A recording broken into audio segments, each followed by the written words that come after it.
Sometimes, the people who walk into your life by accident are the ones who change everything. This is the story of Amara Johnson, a paralyzed black woman who spent years believing she wasn't worth loving. Until one day at a café, a CEO and his little daughter proved her wrong. Every Saturday at exactly 3 p.m., Amara Johnson came to this café. She always sat in the same spot by the window, where the afternoon sunlight painted gold on her dark caramel skin. Amara was 27, beautiful, sharp, but she never believed any of those words belonged to her. 2 years ago, a car crash changed everything. The doctors called it spinal cord trauma. She called it the day she went from being seen to being invisible. Amara. People don't stare because they're curious. They stare because they're uncomfortable. She hated pity. Her wheelchair wasn't the problem. People's assumptions were. Today was her first date in 18 months. His name was Jason, someone she met on a dating app. He said he loved confident women. He said he was different. Amara wanted to believe that. She checked her lipstick one last time in her phone reflection. Deep red, bold, pretending she felt as powerful as she looked. Amara. Okay, let's not be weird. Just breathe.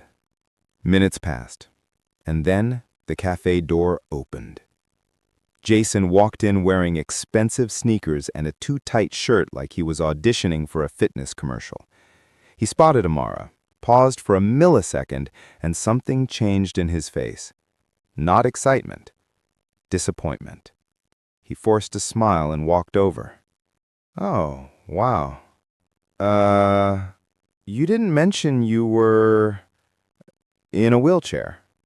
You didn't mention you were rude. Jason laughed awkwardly, sliding into the chair across from her.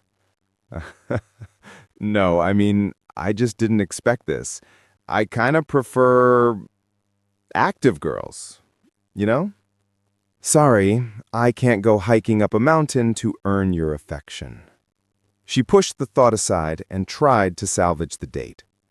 Well, I'm still active, just differently. Jason didn't listen. His eyes weren't on her face. They were on her wheelchair. A waitress approached.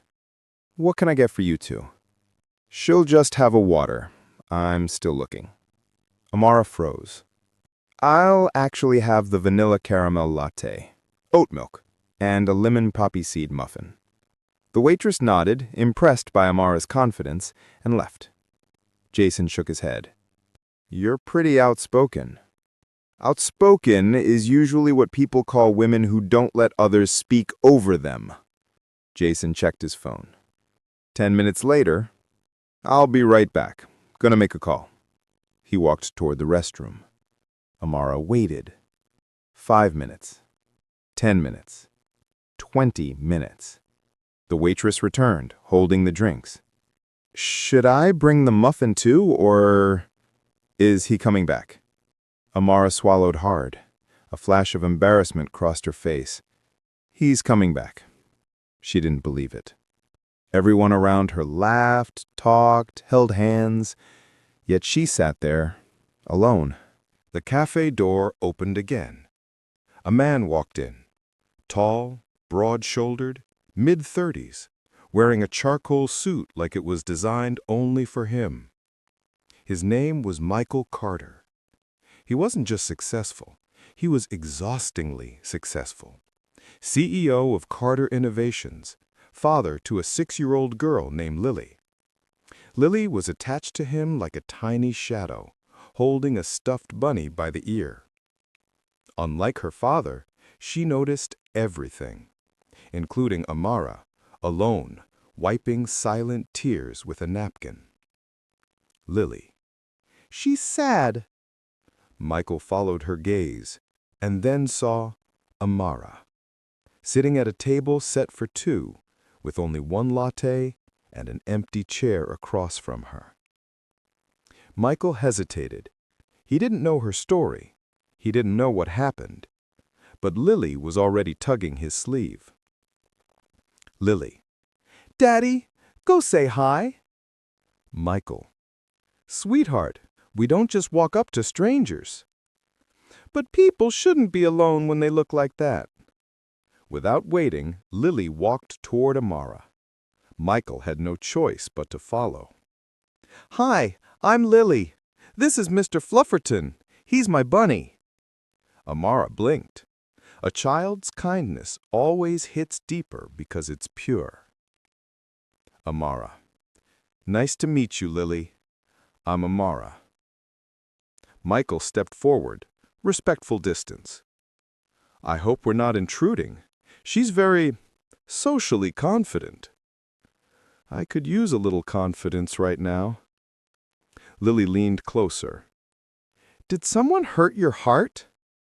Amara gasped, not because of the question, but because it was asked with innocent sincerity.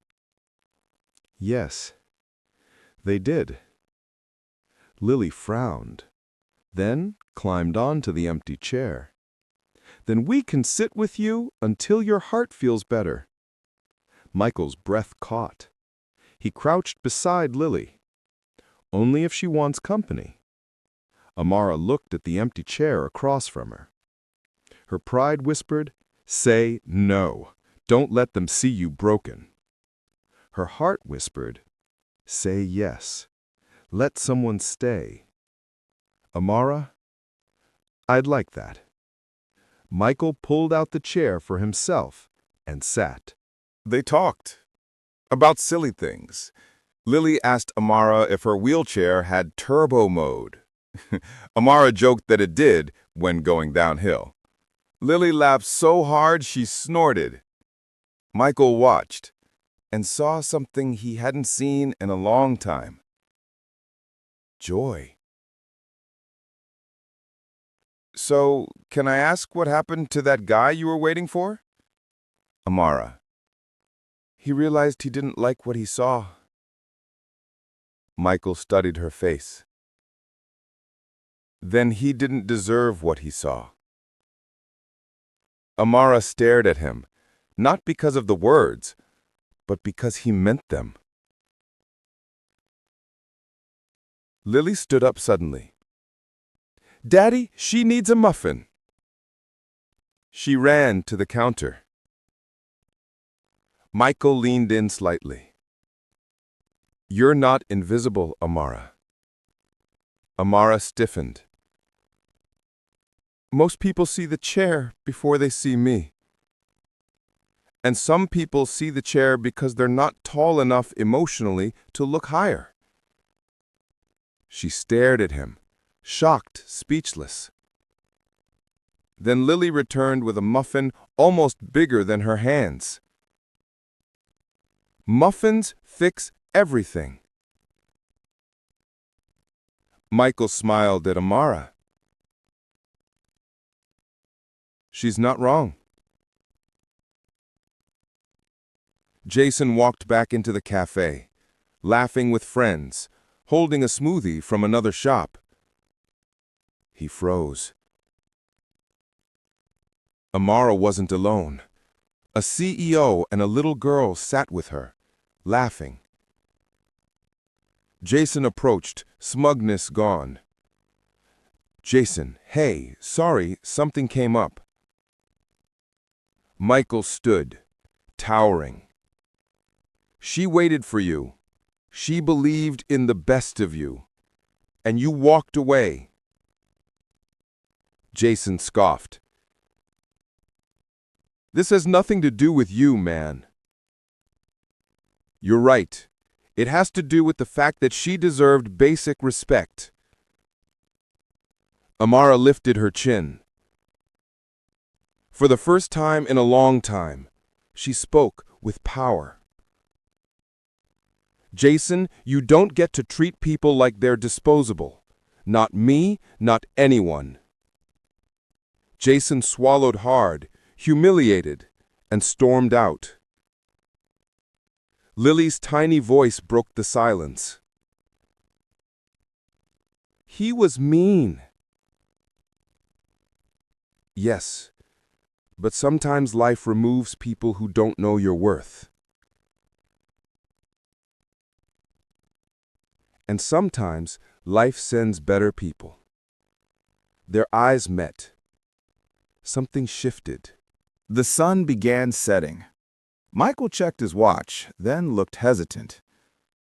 I don't want to rush anything, but would you like to have dinner with us? Not pity, just people who enjoy your company. Amara wanted to say no. Her brain replayed old fears. He'll leave. He'll change his mind. Don't get attached. But then Lily held Amara's hand. Please. Amara's voice trembled. Amara. Yes, I'd love to. Sometimes the person who was meant to show up isn't the one you were waiting for, but the one who chooses to stay. Amara thought her wheelchair made her unlovable. What she learned that day was simple. She was never the burden other people just lacked the strength to carry kindness. Michael stayed. Lily adored her. And love? Love didn't walk away. Love walked up.